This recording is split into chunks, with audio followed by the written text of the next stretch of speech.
이 같은 미 연준의 금리 인하 관련 이야기 전문가와 자세히 분석해 보겠습니다. 박석현 우리은행 애널리스트 연결돼 있습니다. 나와 계십니까? 예, 안녕하십니까? 네, 안녕하십니까?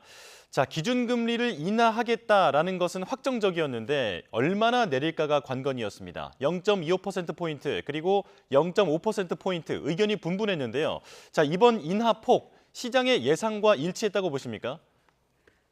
예, 시장 예상이 FOMC 직전에 좀 큰 폭으로 좀 바뀌는 케이스가 이번에 좀 나왔고요. 예. 과거에는 이런 케이스가 많지 않았었는데 지난 주말 전까지만 하더라도 시장은 한 25bp, 그러니까 0.25%포인트 인하를 예상을 했었었는데 지난 주말 이후에 FOMC를 며칠 안 남기고 0.50%포인트로 그 인하폭이 좀 커질 수 있다라는 예상이 급격히 늘어났고요. 뭐 결론적으로는 FOMC 직전의 시장 예상치에 부합하는 50bp 금리 인하가 이루어지긴 했지만 실질적으로는 시장 예상보다 조금 더 큰 폭의 금리 인하가 이루어졌다라고 볼 수 있을 것 같습니다. 예.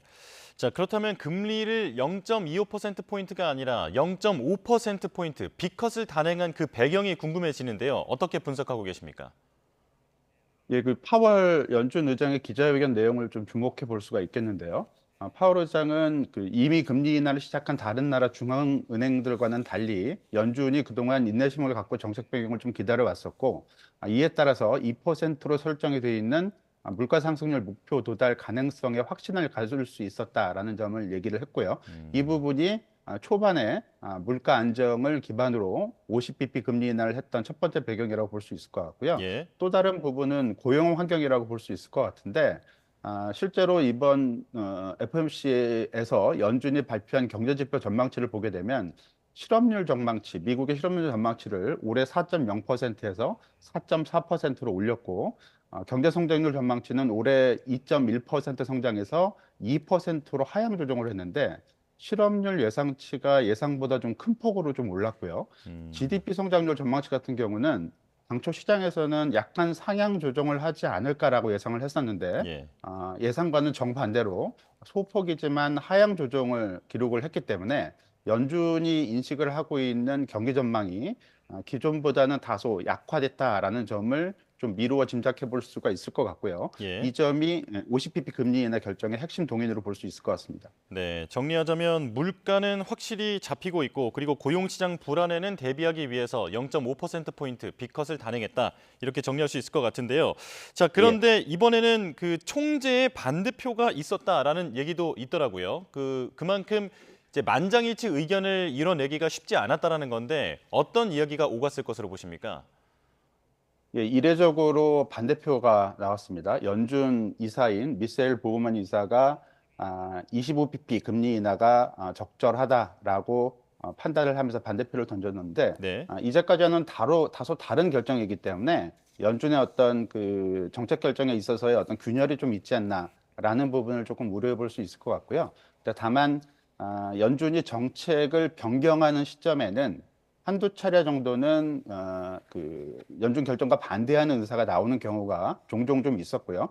실제로 2022년도 연준이 금리 인상을 이젠 그 팬데믹 이후에 처음으로 이제 금리 인상을 시작할 때도 한두 차례 정도는 반대 의사가 표명이 됐었기 때문에 금리 인상 폭과 관련해서 반대 의사가 표명이 됐었기 때문에 이번에도 이제 금리 인하가 이제 막 시작되는 초기 단계이기 때문에 반대 의사가 어느 정도 나왔던 게 아닌가라고 볼 수 있을 것 같고 예. 앞으로도 한두 차례 정도는 이런 반대 의사가 나올 수 있기 때문에 이게 뭐 특별하게 이례적인 어떤 움직임이라 보기는 좀 성급할 것 같습니다. 예. 자, 사실 이런 빅컷 여부가 관심을 받았던 건 이렇게 큰 폭으로 금리를 인하하면 미국 연준이 지금 시장이 경기가 침체되고 있다라는 것을 어떤 시장에 메시지를 보내는 게 아니냐 이런 부분 때문에 이 부분에 대해서 관심이 모였던 건데요.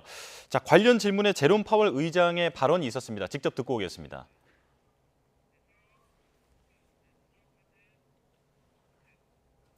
Let me look at it this way. I don't see anything in the economy right now that suggests that the likelihood of a recession, of a downturn is elevated. Okay, I don't see that. You see growth at a solid rate. You see inflation coming down, and you see a labor market that's still at very solid levels. I don't really see that. No.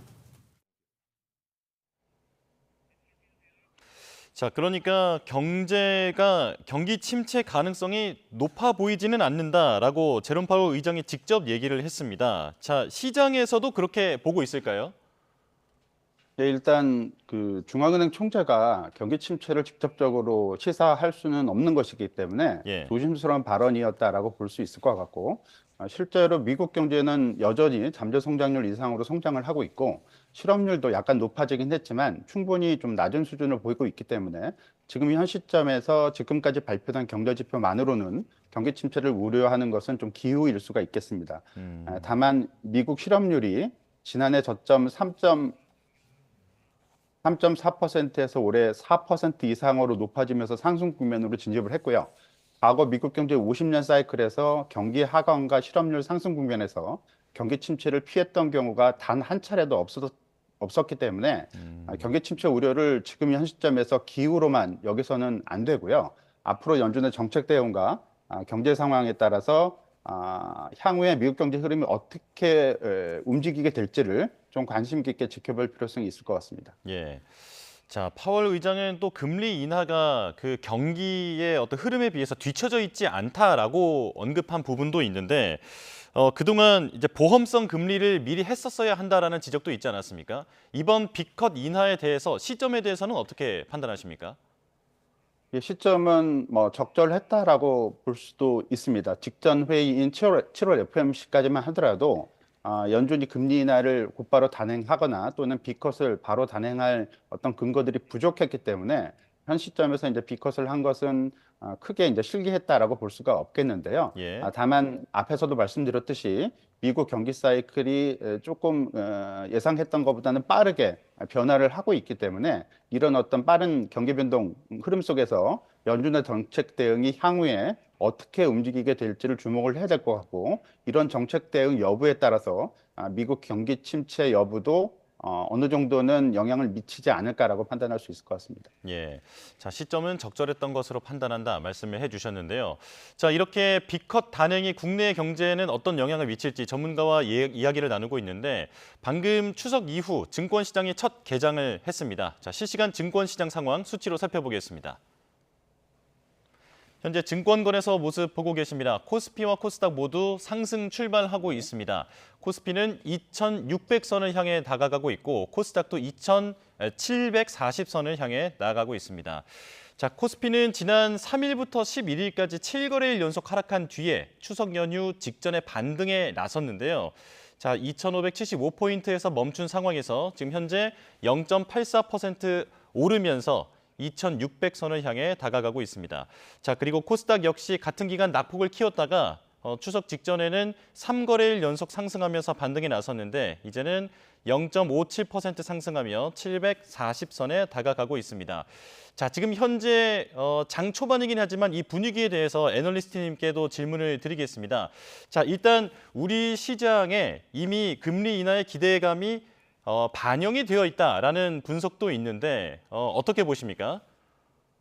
예, 앞에서도 말씀드렸듯이 B컷, 그러니까 50bp 금리 인하 예상은 그렇게 광범위하게 자리 잡았던 것은 아니기 때문에 일단 긍정적으로 해석이 될 수가 있을 것 같고, 예. 이런 부분들이 오늘 아침 우리나라 시장에도 긍정적인 영향을 미치고 있다라고 봐야 될 것 같습니다. 예. 다만 외국인 동향을 좀 주목을 해야 될 것 같고요. 최근 그 8월 이후에 한국 시장에서 외국인 매도가 집중이 된 바 있고, 이런 부분들이 추석 연휴 직전까지도 이어졌기 때문에 추석 연휴 이후 연준의 정책 금리 결정이 50bp 인하로 이제 결정이 난 것을 확인한 이후에 한국 시장의 외국인 동향이 어떤 스탠스를 취하게 될지 이 부분에 대해서 좀 관심을 가질 필요성이 있을 것 같고, 예. 외국인이 좀 순매수를 좀 돌아선다 하더라도 이게 지속성을 가질 수 있을지를 확인을 해봐야 될 것 같습니다. 아무래도 8월 이후에 신흥국 시장에서의 외국인 매도가 반도체를 집중으로 기술주에 집중이 되어 왔기 때문에 이런 외국인 매매 패턴이 연준의 B컷 50bp 금리 인하로 인해서 바뀌게 될 수 있을지, 한국 시장에 대한 시각이 긍정적으로 돌아설 수 있을 수 있을지, 그리고 이런 부분들이 좀 추세적으로 자리 잡을 수 있을지를 확인을 해볼 필요성이 있을 것 같습니다. 예. 자, 만약에 이제 변동성이 커지면서 국내 증시가 더 하락할 그런 가능성도 배제할 수는 없는데 이미 밸류에이션이 낮다. 그러니까 과대 낙폭 구간이다라는 분석이 좀 지배적인 것 같습니다. 만약에 국내 증시가 더 떨어질 수도 있는 그런 가능성은 어떻게 보십니까? 뭐 일단 조건에 대해서 좀 살펴봐야 될 것 같은데요. 앞에서 말씀드렸던 대로 미국의 경기 흐름이 경기 침체에 대한 우려를 높이는 쪽으로 움직이게 된다면 연준의 금리 인하 속도가 좀 빠르게 움직인다 하더라도 네. 이 경기 침체를 피할 수 있다라는 근거를 확보하기 전까지는 시장 불안정성이 지속이 될 수 있다라고 볼 수 있을 것 같고요.